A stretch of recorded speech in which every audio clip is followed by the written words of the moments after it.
Peace. I'm doing a reaction video. I just want to say, starting off, rest in peace, rest in paradise to Malcolm Jamal Warner. He was pretty much a iconic figure. If he was a melanated person or even a regular, human being, period. And you watched the Cosby Show in the late '80s. He got everybody through tough times. You know what I'm saying? It was a regular gathering around this time to watch the Cosby Show. It had a lot of impact on kids growing up. You know what I'm saying? To see a positive male figure in the house, man, woman, and child. Because a lot of times nowadays you definitely don't see too much of relationships and the whole family structure together. But back growing up, like I said, Bill Cosby had a lot of positive. You know what I'm saying? Positive. He was a positive role model. And Theo, aka Malcolm Jamal Warner, was definitely an iconic figure. So it's just crazy though. I'm about to go into an article. My boy, rest in peace. Like I said, Malcolm Jamal Warner. But I'm about to go into my boy's channel. Check him out. Introvert Rockstar. Got a lot of great content, and he definitely he talks about stuff that you're not going to hear on the news, or you're not going to really get his perspective. That's why it's good to have these platforms. And Introvert Rockstar is in the Deep South, and he knows all about the sundown towns. He knows all about the discrimination, the racism, and how they hide things when it comes to propaganda. So I'm about to play his clip, and then I'm going to go in with my analysis afterwards. Fair use. Enjoy. Tributes continue to pour in after the tragic death of actor Malcolm Jamal Warner, famous for playing Theodore Huxtable on The Cosby Show. And now we're learning more about his death. ABC's Jacqueline Lee has more from Los Angeles. Costa Rican authorities releasing this image of the scene where actor Malcolm Jamal Warner's body was found. The 54-year-old drowned in Costa Rica Sunday while on a family vacation, with police saying he was caught in a rip current while swimming near a beach in Limon. Investigators say beachgoers tried to rescue him, but it was too late. Police there saying today an autopsy completed confirmed it was accidental. He won a Grammy in 2015. Co-star Raven-Symoné posting a message on social media. He was a beacon. He was one of the most multifaceted, talented men.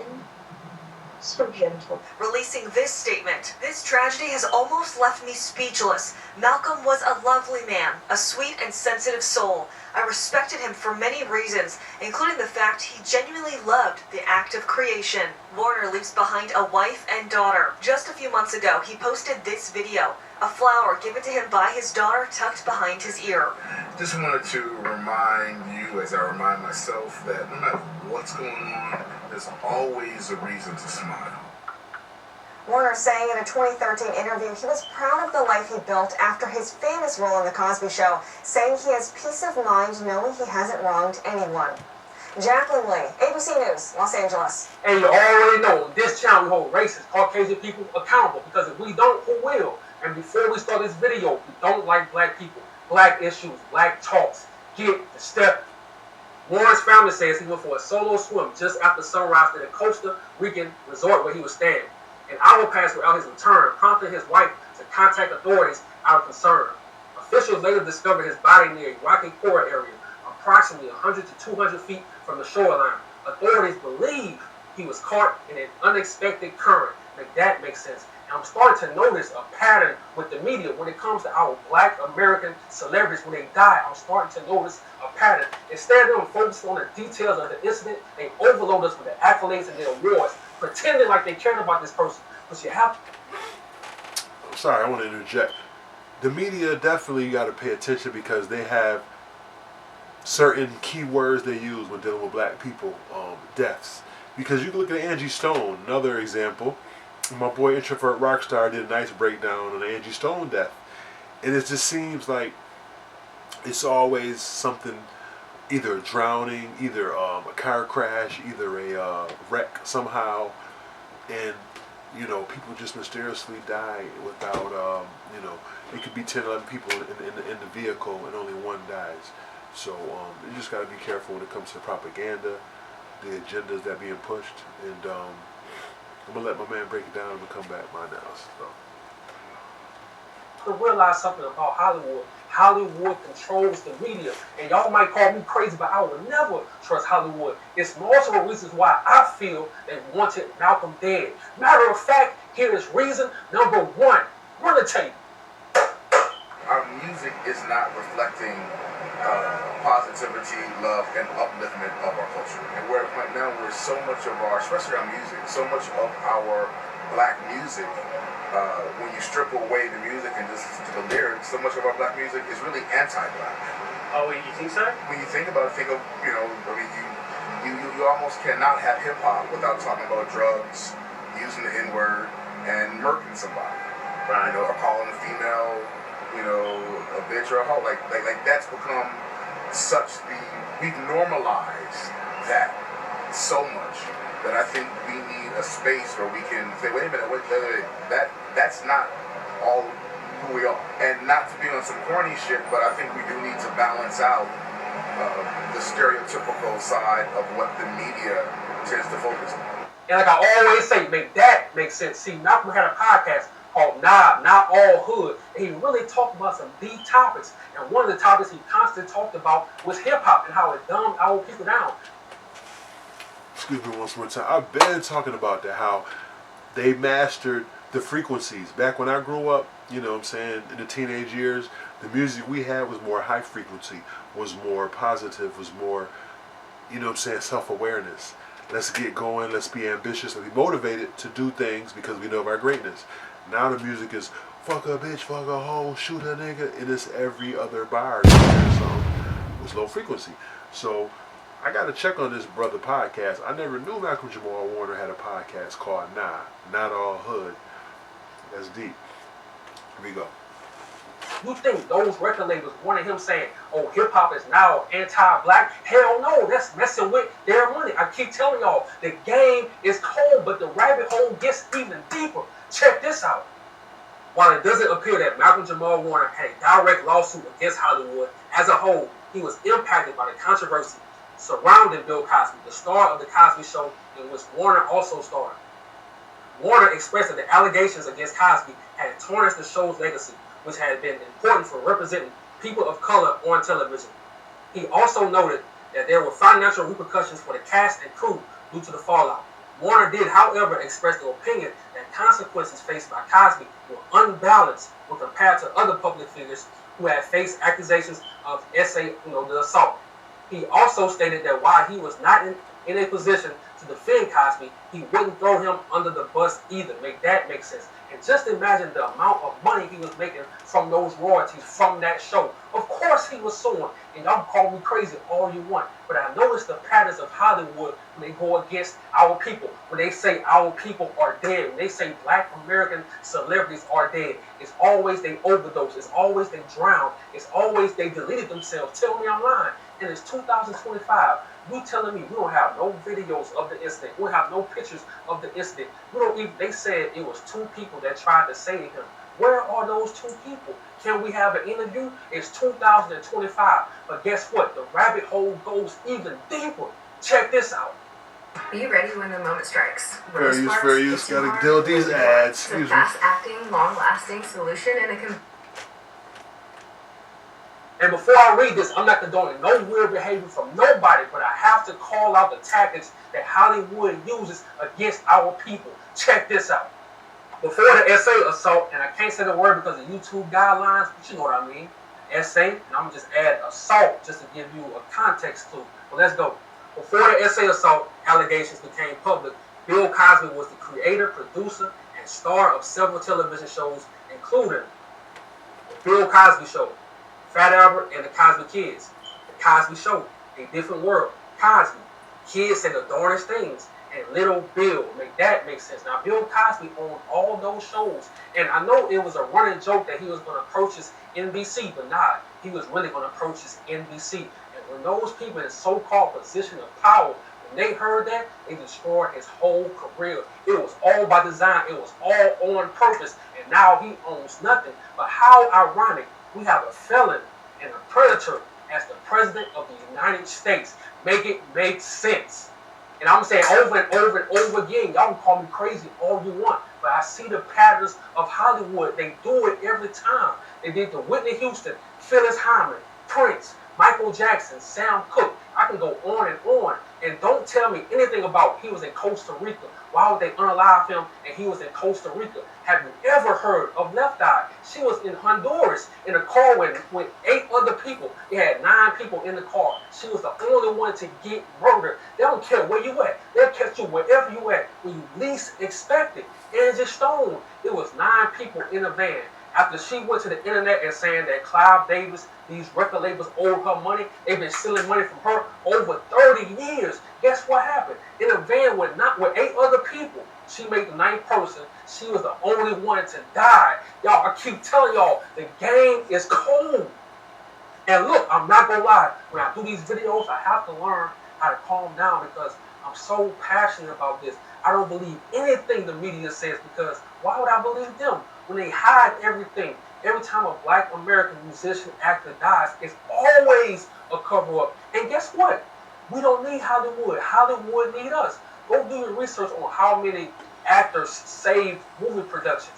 Go do your research on how many black American musicians saved these record labels. They always saving them. We don't need them. We need to focus on ourselves and create for ourselves. I hate that this shit happened, bro. So rest in peace to Malcolm Jamal Warner. And to his family, I'm sorry this happened. And like I say, I would call me crazy, but it is what it is. Rest in peace. I'm out. Flip forward 400 pages to view how the cages have become.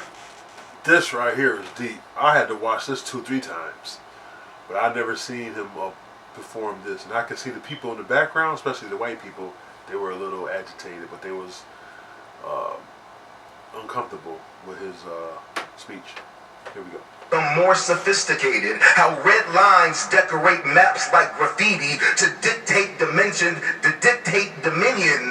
that dampen desires.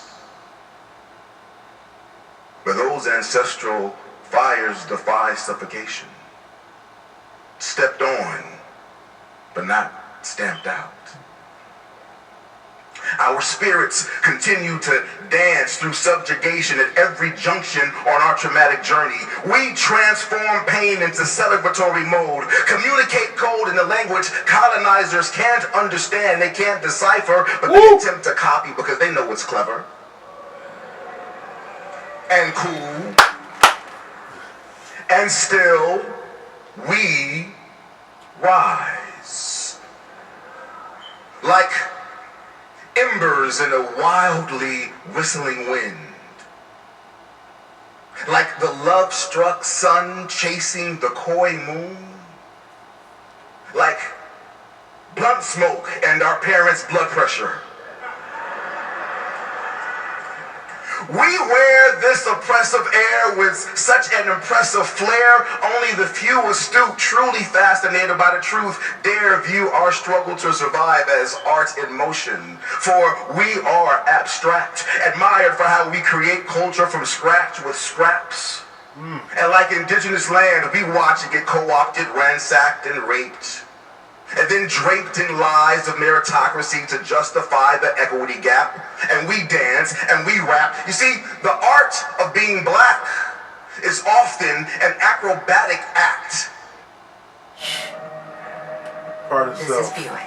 Now. Fair use. Buick. Jeez, that was deep.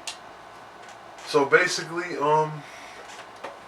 yeah, it's something fishy going on in this drowning, allegedly. And, you know, I didn't do the research fully, but now it's like, it makes sense. He had this podcast called Not All Hood, exposing the hypocrisies in the industry and how we need to control more of our music and not just control it, what put out there. We also have to control how it's projected and, you know what I'm saying, have our own distribution. All that stuff, right? He also looks like he was going to pursue a lawsuit against Hollywood of his royalties for the Cosby Show, because when they tarnished Bill Cosby's legacy, ultimately they canceled the show, They, you know what I'm saying? And they was tapping into that residual income that he was owed. Malcolm Jamal Warner was owed, and everybody in the cast of the Cosby Show. End of the day, it definitely, you know what I'm saying? It seems like he was helped, handed the short end of the stick. And you can't trust the media. That's why I said you have to have your own platforms. We have to have our own networks and our own outlets to address the media and address situations and events that happens in the world, And I just want to say it's sad. Rest in paradise, my brother Malcolm Jamal Warner. He spoke out. He has a lot of footage out there on his YouTube channel. I'm gonna check out more. And I didn't even know about the spoken word that he did. It was very powerful. And it probably was uncomfortable to a lot of people, black or white or whoever ethnic background. End of the day, the brother spoke with passion. The brother spoke with eloquence. And he was a prominent figure in the community. He definitely, it felt like you lost an uncle, a brother, a cousin in this particular situation. Because it's like once you watched the Cosby Show and you grew with it, it became a part of you. You know what I'm saying? So his death now, it's like it's become a part of the inner community, because we grew up with this particular person, his figure, his persona. We grew up with that character, Theo, you know what I mean? The playful, charming young man, but he also was in a good environment. He had both parents at home, and he was instructed with morals and values, which you don't see too much no more in these channels. You don't see too much more in these new TV shows. I ain't gonna go into that. But I'm going to end it, with just to say, I just hope his message don't go in vain. I hope hip-hop elevates to where it initially started, and that was the high consciousness. I hope it gets back to the essence of hip-hop, and I hope people talk about other things than just the trials and tribulations of the inner city. The poverty-stricken, poverty and pain individuals. We all went through that. We know what it's about. But we have to talk about other things in the community. We have to also talk about other things in life. And it's not all bad all the time. Protons and electrons always cause explosions. If you have not subscribed, please subscribe to the channel. Hit the like button. Appreciate it. More great content, more great interviews. You already know. Gumroad County web series still working on. Got a lot of good footage coming. Episode 3 is going to be, just wait and see. Your boy Justice Shabazz, and I'm out. Peace.